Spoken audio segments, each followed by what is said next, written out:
ये बुलाए भी गए बुलाए भी गए हो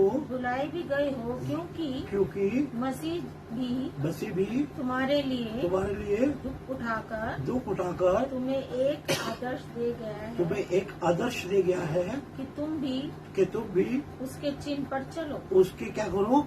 चिन्ह पे हालेलुया। चलो। प्रभु यीशु मसीह आपको मुझे बता के गया है पवित्र बनो, क्योंकि तुम्हारा भेजने वाला पवित्र है। हालेलुया।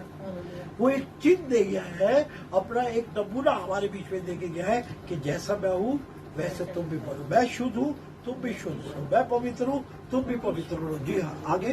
ना तो उसने पाप किया, ना उसके मुंह से छल की कोई बात निकली। वह वो गाली सुनकर गाली नहीं देता था और दुख उठाकर किसी को भी धमकी नहीं देता था, पर अपने हाथ को और अपने आप को सच्चे न्यायी के हाथ में सौंप देता था। हम यहाँ देखेंगे कि प्रभु यीशु मसीह ने क्या देखिए बड़ी बातें जो हमारे जीवन को, हमारे आत्मा को सीखने की जरूरत है। वहाँ लिखा हुआ है 22 में, ना तो उसने पाप किया और ना उसके मुंह से क्या हुआ, कोई छल की बात निकली।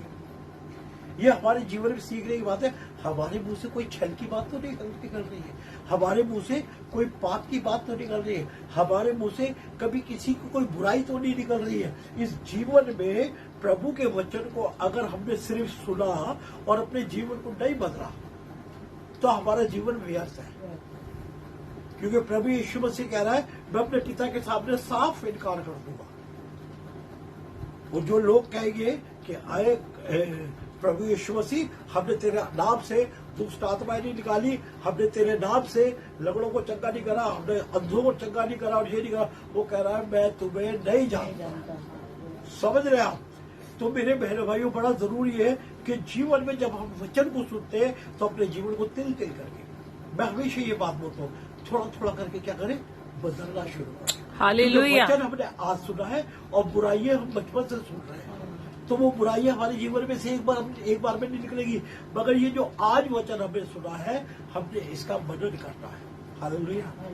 और जब हम इसका मनन करेंगे और इसके बारे में विचार करेंगे तो वो जो हमने बचपन से सारी बातों को सीखा ना, प्रभु उन सारी बातों को हमारे जीवन से निकाल देगा और वो भलाई का आत्मा हमारे अंदर डालेगा, जो अपने वचन के अनुसार हमें चलाएगा और फिराएगा। जी।